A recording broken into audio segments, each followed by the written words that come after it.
Bonjour à toutes et à tous, bienvenue dans Culture Z. Aujourd'hui, on va parler, comme vous venez de le voir, de jeux vidéo. Bienvenue dans ma collection.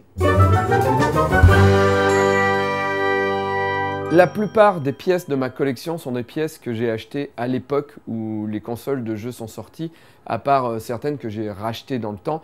Mais en tout cas, là, vous allez voir, en gros, ma collection de consoles de jeux de 8 bits à 32 bits, on va dire, à peu près, et toutes les boîtes de jeux que j'avais à l'époque. Mon histoire avec les consoles de jeux est un peu étrange, puisque mes parents ne voulaient pas que j'ai de console de jeu. Du coup, j'ai eu un Amstrad 6128 qui est à mon grenier. Un jour, je trouve un endroit où le mettre ici. Mais j'ai un Amstrad 6128 et c'était ma première console de jeu ordinateur que j'ai eue de ma vie. Ensuite, la première console que je me suis achetée, c'est un Game Boy. Mais la première console sur laquelle j'ai joué, chez les amis de mes parents, c'est l'Intellivision que vous pouvez voir ici, où on jouait avec des touches de téléphone. C'est étrange. J'avais joué à Pitfall ou je sais pas, un jeu avec des lianes, je me rappelle plus trop. En tout cas, c'est cette console de jeu où j'ai fait waouh, c'était en couleur, ça bougeait. Et je me suis dit, il faut que j'ai une console de jeu à moi. Je l'ai retrouvée dans un marché aux puces il y a 15 jours. Donc voilà, je suis très content de leur montrer. Et en même temps, le gars avait un barcode battler. J'en avais jamais eu. On en a déjà parlé dans Culture Z, donc vous savez ce que c'est. Mais j'ai enfin un barcode battler à moi. Et ce qui est génial dans ce barcode battler, c'est qu'un enfant y a joué. Et à l'intérieur, il y a les cartes. Et il y avait des cartes vierges, où tu pouvais coller des codes barres que tu avais découpés sur des pattes et toi, inventer ton personnage. Voilà les cartes d'origine, avec le code barre que tu passais là. Et donc, notre enfant, donc ça c'est les cartes vierges, avait créé Batbouille New Warrior. Donc il avait découpé un truc de bouteille d'eau ou de lait ou je sais pas. Type de personnage, guerrier. Note, frappe son ennemi avant qu'il ne le frappe. J'adore l'imagination des enfants. Ensuite, j'ai pas pu la mettre, mais j'ai quand même le méga CD. Et comme vous avez pu voir, toutes mes consoles sont sur des présentoirs très jolis avec écrit le nom de chaque console dessus. Ça existe pour les Lego, ça existe pour plein de choses. C'est quelqu'un que j'ai rencontré en dédicace qui fait ça. Son site c'est www.accessoires-figurines.com. Allez-y, il y a de tout et en plus vous pouvez demander des choses précises. Et ils vous gravent donc Super Nintendo, Mega Drive, ce que vous voulez dessus. C'est vachement bien. J'ai dans ma collection quand même Player One qui offre des VHS Tekken, c'était l'animé je crois. J'ai un truc un peu chelou sur ma Master System. J'ai racheté cette Master System à un ami à moi qui était fan de Gliss. Et du coup il avait mis des trucs Quicksilver partout. Et moi je trouvais que c'était la honte. Et du coup j'ai collé un sticker offert dans Player One Magazine. Rappelez-vous Player One Magazine, c'était vachement bien. Et je l'ai collé sur le sticker Quicksilver pour en faire ma console quand je lui ai racheté. Ce dessin a une histoire, si vous regardez très bien. C'était la mascotte du magazine Player One. Cette mascotte était dessinée par Olivier Vatine. Olivier Vatine qui après a dessiné Aquablue chez Delcourt. Il a été débauché d'Aquablue, il n'a pas pu finir la série parce qu'il a été débauché par les studios Lucas Arts pour aller faire aux États-Unis juste le comics de Star Wars. Et il a été dans le ranch, puisque j'ai rencontré Olivier qui m'a raconté sa journée dans le ranch. Quand George Lucas est à sa table, t'as pas le droit de lui parler. Et il y a des gens qui débarrassent la table de George Lucas après son passage pour pas que des gens volent la serviette à George Lucas, un bout de viande que George Lucas aurait pu laisser tomber de sa bouche ou des choses comme ça.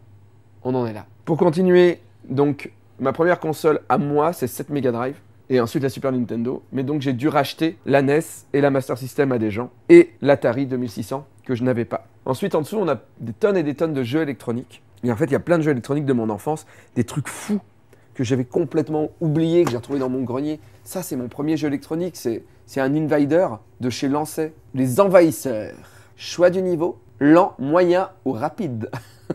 Ça, j'y ai beaucoup joué. Et on a quasiment la même chose ici, avec Zackman. J'ai ma Game Boy Pocket sous plastique. Parmi les choses que j'ai retrouvées dans mon grenier, j'ai ce jeu électronique de l'inspecteur Gadget qui se jouait à deux. Pour pas voir ce que fait l'autre. La Lynx, qui pouvait être adaptable au gaucher, la seule console, je crois. On pouvait retourner pour que les gauchers puissent jouer. Et des tonnes de jeux que vous avez pu voir. J'ai quand même le GoldenEye 07 de la 64. Et parmi les jeux que je kiffais bien, enfin, dont je kiffe les boîtes, on a derrière Thomas, sur Atari 2600, Super Mario Bros. Super Mario Bros. Avec Mario et Luigi qui se ressemblent trop pas. 1983 sur Atari 2600 quoi. On a les jeux Atari. Parmi les jeux Atari qui me font rire, on a Secret Quest. En fait, l'Atari ça a été la première console où on a eu des programmeurs un peu stars. Et donc là, il y a la tête du mec vraiment qui vient des années 70, hein, en photo, et qui dit « Le jeu by Nolan Bushnell, video game designer and Atari pioneer ». Donc là, on est vraiment sur genre « Waouh !» C'est une Rosta qui a fait ce jeu. Je suis très fier d'avoir, dans ma collection, dans ma déco en tout cas, cette boîte géante de présentation de Zelda sur Nintendo 64 que j'ai eu dans un magasin à Saint-Étienne. Le magasin était en train de fermer, je crois. J'ai pu récupérer ça et j'ai pareil pour Majora's Mask, juste là-bas. Enfant, j'avais cette console Tommy, il y a la boîte juste en haut, le Racing Cockpit de Tommy, qui s'allumait et on pouvait bouger la voiture et voilà. Et du coup, j'aime pas trop les jeux de voiture, mais ça m'a donné envie, un petit peu comme dans la série Ricky ou La Belle Vie, d'avoir des bornes chez moi, ça. Et plus tard, des années plus tard, j'ai pu avoir cette borne qui fonctionne. C'est pas le bon jeu à l'intérieur, je l'ai acheté comme ça, j'ai pas retrouvé le bon jeu. Je ne me souviens plus de comment j'ai eu cette borne. Le volant est tordu, ouais. Mais ma mère a laissé jouer des enfants, et je crois que... Elle a... Ça a tout pété le truc, faudrait réparer la borne. À côté, vous avez cette borne ainsi que cette borne. Ces bornes-là, je les ai eues pour vraiment pas cher. Il y a eu une vente aux enchères en Ardèche. Un gars qui louait les consoles de jeux dans les bars a fait faillite et du coup, il vendait toutes ces bornes d'arcade. Et je me suis retrouvé dans une vente aux enchères dans un petit village d'Ardèche et personne ne comprenait rien. Il y avait le pharmacien du village, tout ça. Tous, on se suivait dans une cave et le gars des enchères, il regardait, il savait pas ce que c'était, la valeur non plus. Et il faisait quelqu'un veut ça pour 50 €?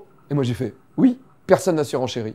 Ça fait que je me suis retrouvé avec cette borne pour 50 €, cette borne pour 50 €. Et vous allez voir en haut, je me suis retrouvé avec d'autres choses encore. Je suis reparti avec 3 bornes et un flipper. Pour, je crois, autour de 300 balles.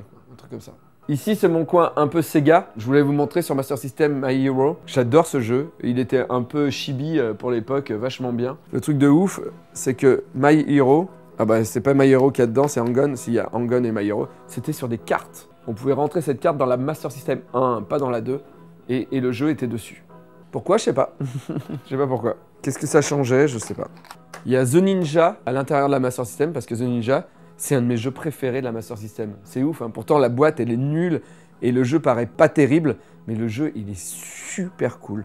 Et vous avez ici mes jeux préférés de la Master System. On a The Ninja, Shinobi, Psycho Fox, Double Dragon et Golden Axe Warrior qui est vraiment un Zelda-like hyper réussi. On a du Mega Drive, je suis très fier d'avoir Quackshot en boîte, World of Illusion, Ghouls and Ghosts, Mystic Defender que j'adorais, Spider-Man qui était injouable, Sonic 1, Sonic 2, Mickey Mania. Et ici on a mes jeux PlayStation. PlayStation, Dreamcast, jeu hallucinant sur Dreamcast, Shadowman, bien sûr Rayman 2, Sonic 2, Power Stone. Des jeux un peu moins bien sur Saturn. Il y avait un jeu que j'adorais sur Saturn, c'était Sonic Racing, Sonic Air. Ce jeu... C'était la folie, je débloquais les personnages, j'étais trop heureux. Désolé. Pas grave. Excuse-moi.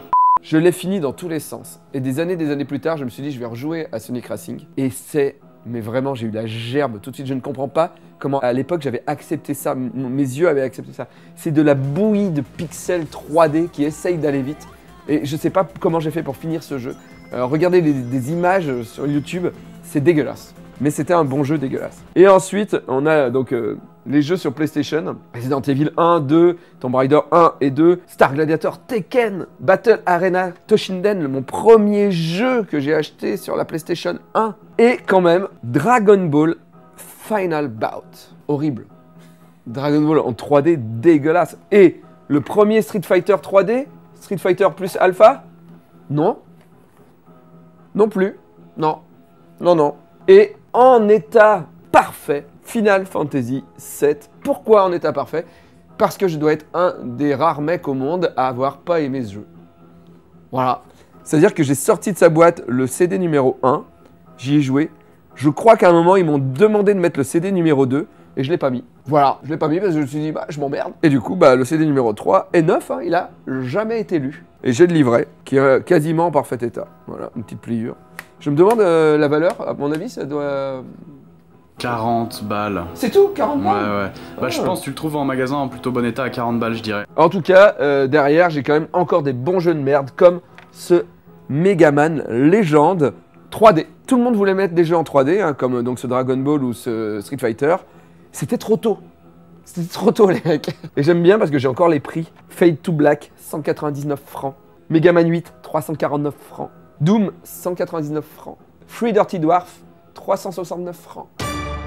Avant de quitter cette pièce et d'aller à l'étage pour voir les 2 dernières pièces de ma collection que j'aime beaucoup, je voudrais juste que vous jetiez un œil à cette superbe pancarte du McDo, Sonic, que mon père m'a trouvé au marché aux puces, et c'est magnifique dans mon décor.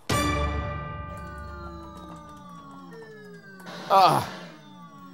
Ouais, je joue à Galaga sur ma table cocktail. Ça aussi, ça fait partie des bornes que j'ai chopées pour pas cher du tout à une vente aux enchères. On va éteindre, c'est pas possible de parler. Donc c'est années 70-80, c'était dans les bars, surtout au Japon. En France, c'était plutôt rare d'en trouver, donc je suis très content d'avoir trouvé une en France.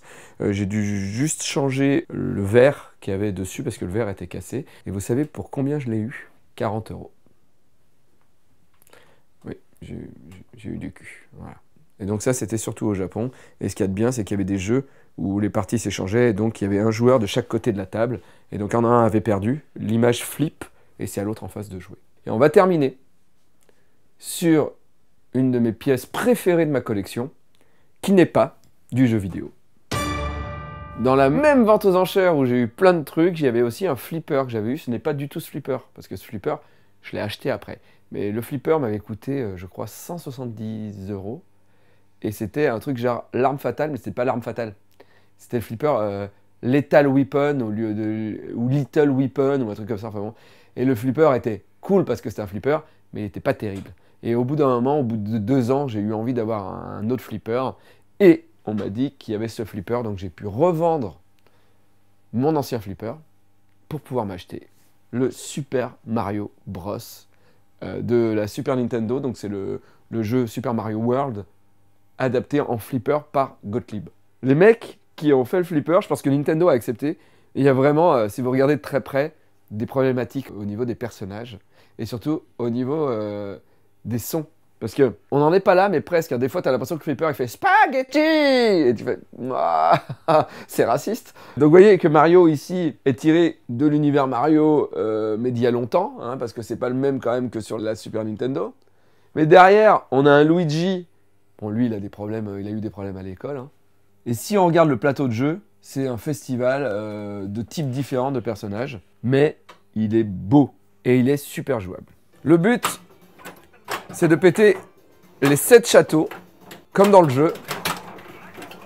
Si tu joues bien, à un moment, tu déclenches un jeu de plateforme de Mario sur l'écran. C'est-à-dire que tu as Mario qui doit sauter avec le flip droit et courir avec le flip gauche, si mes souvenirs sont bons. Si tu arrives à la fin du mini-jeu de plateforme qui s'affiche à l'écran là-bas, tu remportes plein de points. I'm a super now. Quand Mario est en super, il y a une petite trappe blanche qui sort et on peut pas, la balle ne tombe plus quoi. Il a pris une étoile et il est indestructible. Et en fait c'est le moment pour faire plein de points, d'aller là-dedans et de lancer le multiball. Si j'arrive à lancer le multiball, là voilà ce que je viens de faire. Je vais avoir 3 billes parce que je suis en super et du coup je vais pouvoir faire claquer le flipper quoi. Là j'ai fait le truc pour exploser le score. Putain c'est rare de réussir. Hein. 286 millions en une bille.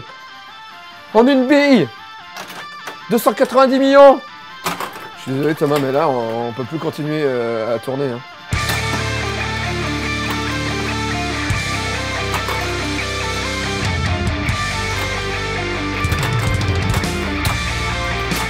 Non. Faut aller là. Oui. Non, non, non, non, non, ça pue. J'ai pas beaucoup de temps. Putain, foiré. J'allume la bombe. Non. Non. Putain. J'ai pas perdu les 3 billes. Ah, j'en ai perdu une. Putain. Non.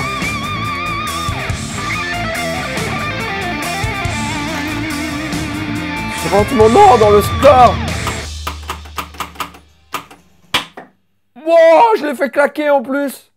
J'ai fait 341 millions, 610 millions, 467 millions, 395.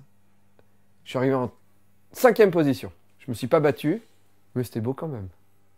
C'est une belle fin d'émission, ça. Merci à tous d'avoir suivi cette émission. Comme vous pouvez le voir, j'aime bien les jeux. Merci à tous les tipeurs qui nous permettent de faire vivre cette émission. On aimerait bien aller voir d'autres collectionneurs. Donc si on arrive autour de 1000 € par mois, ça nous permettrait de se payer des billets de train pour aller voir des gens sur toute la France. Et ça serait cool. Et aussi, si vous avez des idées de collectionneurs un peu ouf, envoyez-les dans les commentaires. On les lit tous. On ne répond pas à tous les commentaires, mais on les lit tous. Merci beaucoup. À bientôt. La cloche, l'abonnement. Allez voir sur Tipeee. Ça serait sympa. À bientôt. Ciao. Allez, mets-moi un bon gros pouce bleu, abonne-toi à ma chaîne et touche-moi la cloche pour louper aucune vidéo.